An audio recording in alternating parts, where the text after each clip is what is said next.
I've got the pleasure, the honor to introduce three amazing speakers today.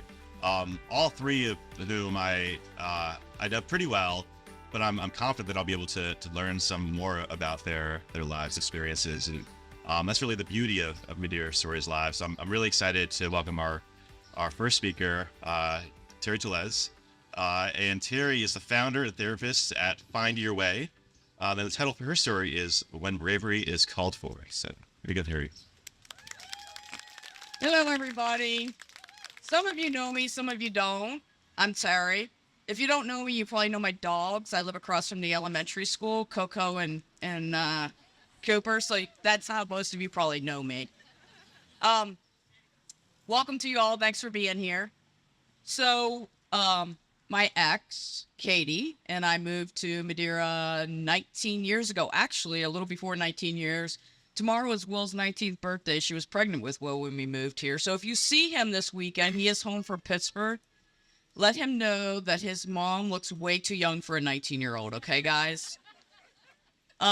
So when we thought about moving to Madeira, really, you know why we moved here? The school systems. I'm just going to be honest with you, right? Like, we knew we were going to have a bunch of these kids, and we wanted them to be in a really good school district. So the thing that we found when we moved here, though, was an amazing community.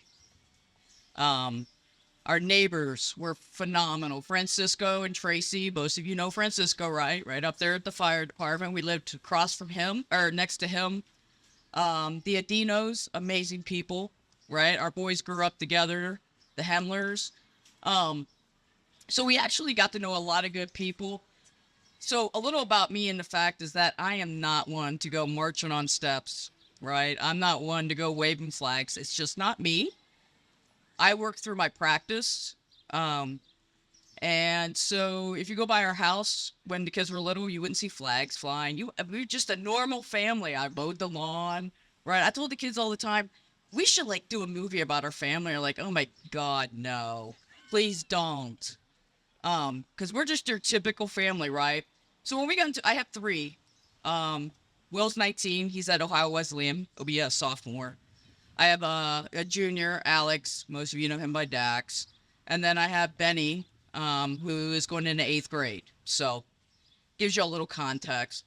So during elementary school, you know, we kind of let the teachers know, two moms.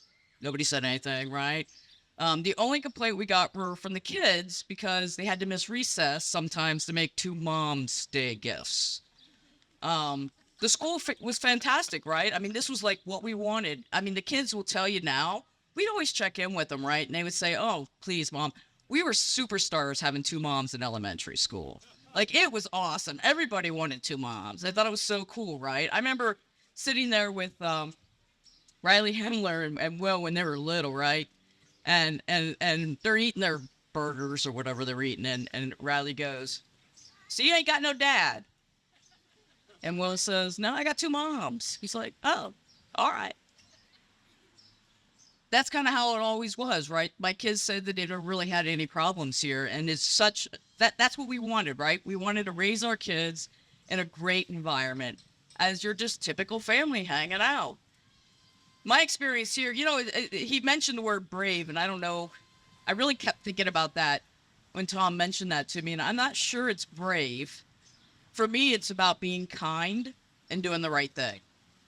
My experience in this community, I was a little nervous to speak today, to be honest with you, because my two prior times I've spoken out have left an interesting mark on me. First, I spoke out at a council meeting, and somebody was yelling slurs, and you can watch it on TV or whatever, but that's not the point. The point is, I left that going, this has never happened to me, right? Like, I'm 50. I'd never, honestly, have been attacked like that in my life. So I went to work, and I was just shocked by this, right? Like, just shocked. Trying to, like, talk, we're all social workers, so we were all talking about it at Children's, and here's the thing, you know what I got out of it? By the time I got home that morning, I worked the overnights.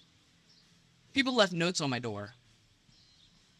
I had cookies. By the way, I like sugar cookies, if you guys, not so much the chocolate chips.